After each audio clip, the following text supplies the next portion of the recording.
comment. Ayun, yung mga Year of the Rabbit naman, sila naman yung pinanganak ng 1927, ayan, 1939, mga boss madam.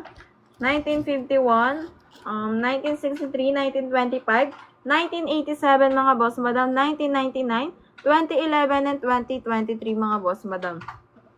Ayan, si Rabbit din kasi, mga boss madam, represent longevity. Ayan, peace, quick-mindedness, mga boss madam, and integrity. Ang ganda niyan, mga boss madam. Ayan, comment kayo, comment. Ang dami niya na rin hawak na ingot bar tsaka mga laka Chinese M4 coin.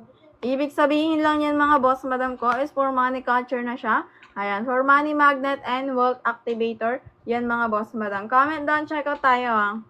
Ayan, comment down, check out tayo, mga boss madam. Ayan, meron din tayo dyan, mga Lucky Chinese M4 coin. Ayan. Ayan naman yung nag-a-attract ng more money, mga boss madam ko. Ayan, nag-a-attract na din yun ng more customer and increase more sales. Ayan, comment kayo, comment.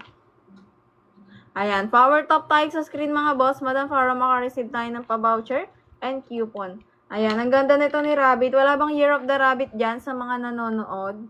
Ayan, wala bang Year of the Rabbit sa mga nanonood dyan? Ayan, comment kayo, comment. Ayan, next tayo, mga boss madam.